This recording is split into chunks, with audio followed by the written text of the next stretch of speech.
As-tu déjà eu plus d'1 million d'euros sur ton compte Entreprendre en France? Tu penses quoi des entrepreneurs de Dubaï? Alors, si demain tu peux plus faire de business, tu fais quoi? Yes, les amis, 5 minutes, 30 questions, les amis, c'est parti. Alors, ton avis sur l'OFM?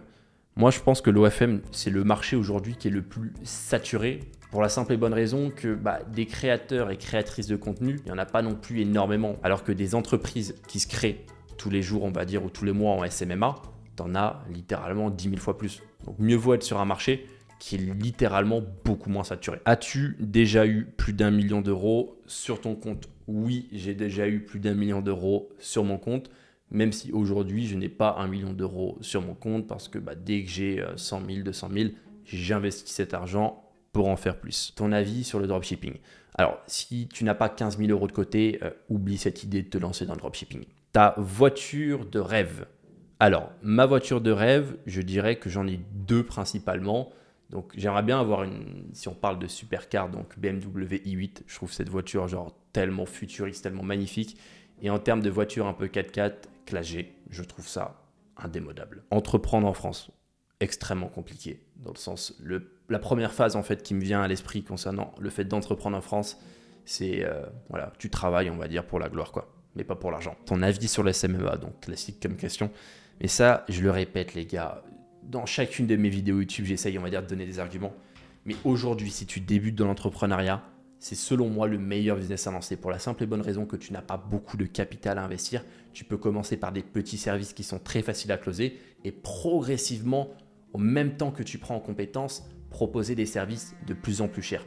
Donc forcément, tu me dis SMMA, je te dis le meilleur business à lancer aujourd'hui si tu veux débuter dans l'entrepreneuriat. Ton plus gros regret? Alors sincèrement, je n'ai pas de regret dans ma vie parce que si je suis objectif, ce qui a fait ma force comparément à d'autres amis que j'avais dans le passé, etc., c'est que j'ai toujours essayé de vivre sans regret. C'est-à-dire toutes les choses que j'ai voulu faire, je les ai faites. Toutes les choses que j'ai voulu dire aux autres, je les ai faites.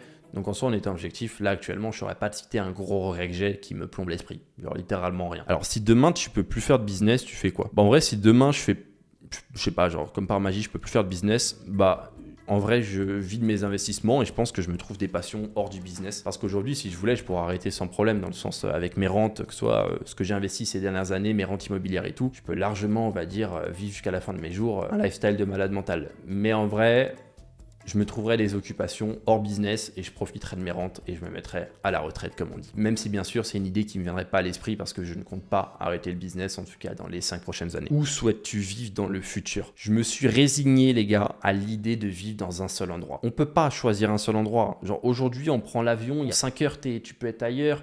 Il y a tellement de beaux endroits sur cette planète. Moi, en fait, quand on me demande de choisir, on va dire, un endroit où vivre, j'ai l'impression que c'est comme une prison. Tu peux pas. Il faut bouger. Moi, je pense qu'il faut bouger. On peut vivre 10 000 vies différentes, en fait, en voyageant. Mais voilà, pour répondre à ta question de manière plus précise, s'il y a un endroit où j'aimerais vraiment bien vivre, on va dire, dans le futur, c'est passer, on va dire, par année 2-3 mois, du coup, aux États-Unis, que ce soit New York ou Miami. Parce que personnellement, c'est un peu comme un rêve de gosse, mais j'adore les États-Unis. Genre, je me sens hyper bien là-bas. Je trouve que l'énergie business, elle est incroyable. Et jusqu'à aujourd'hui, j'ai jamais retrouvé un pays que j'aime autant, dans le sens pour vivre. La vibe là-bas, je trouve, elle est ouf, littéralement. As-tu peur de perdre tout ce que tu as accompli? Alors honnêtement, oui. Je pense que c'est une peur qui est assez commune, on va dire, en tant qu'entrepreneur. C'est que quand on arrive à un certain niveau, on a toujours un peu des trucs au fond de nous où on se dit, putain, genre si demain je perds tout, etc. Alors qu'en soi, c'est impossible de tout perdre. Mais oui, c'est une peur qui est hyper commune en tant qu'entrepreneur. Et moi, personnellement, même si aujourd'hui ça va, je sais que quelques années en arrière, j'avais vraiment cette sensation-là. Des fois que genre du jour au lendemain, j'avais vraiment cette peur de me dire que je vais tout perdre, quoi. Donc, as-tu peur de perdre tout ce que tu as accompli? Aujourd'hui, pas trop, mais dans le passé, j'ai beaucoup eu ça. Ton avis sur les mecs qui suivent des traders sur Snapchat en 2024? Alors, ma première hypothèse que j'ai sur eux, c'est des gens qui ont beaucoup d'argent à perdre. Parce que littéralement, penser en 2024 que tu peux t'enrichir sur du long terme en copiant-collant les trades de quelqu'un, niveau de conscience, il est très très bas. Tu préfères une femme qui travaille ou une femme qui ne travaille pas? Alors ça, c'est mon propre avis, ça n'engage que moi, mais je préfère une femme qui ne travaille pas pour juste l'aspect, on va dire, temps. dans le sens avoir plus de temps à m'accorder en tant qu'entrepreneur. Alors que si ma femme est entrepreneuse ou quoi que ce soit, bah forcément le temps qu'elle a à disposition, on va dire pour notre couple, pour notre relation, pour notre bien-être, bah il est beaucoup moins important. Donc moi je me base juste là-dessus, dans le sens je veux quelqu'un qui est capable de me suivre, on va dire, dans mes aventures, le fait que je voyage énormément, c'est ça. Donc forcément quelqu'un qui ne travaille pas, qui n'a pas de travail, c'est beaucoup plus adapté en fait, littéralement du coup. L'achat que tu regrettes le plus. L'achat que je regrette le plus, en vrai il n'y a pas d'achat que je regrette, dans le sens... Il y a des fois je me suis fait arnaquer, hein, je me suis fait pigeonner 8000 balles etc. du coup par des prestataires ou autres, je me suis littéralement fait scam à de nombreuses reprises, mais en vrai à chaque fois ça m'a appris une leçon et ça m'a donné une certaine motivation intérieure qui m'a permis les mois d'après d'aller beaucoup plus haut.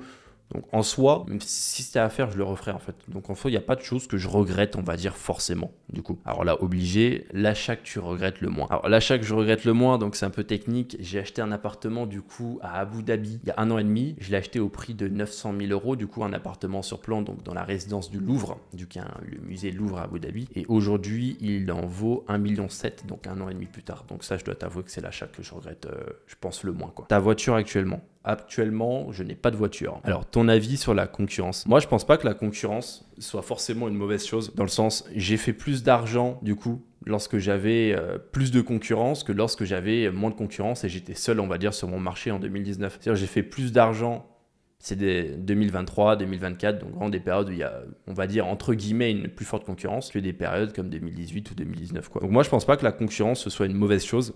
Je pense juste que les gens sont trop émotionnels avec la concurrence, genre ça les fait chier. Mais en réalité, si on est purement objectif, c'est pas une mauvaise chose dans plein de cas de figure. Alors, Dubaï ou Marbella? Alors pour moi, c'est vraiment deux villes, mais qui n'ont littéralement en fait rien à voir. Honnêtement, si je devrais choisir une seule jusqu'à la fin de mes jours, ce serait Marbella, littéralement. Mais par contre, l'imposition, c'est pas ça. Donc voilà, je préfère faire mes 7-8 mois à Dubaï, être basé là-bas, avoir vraiment toute ma vie là-bas.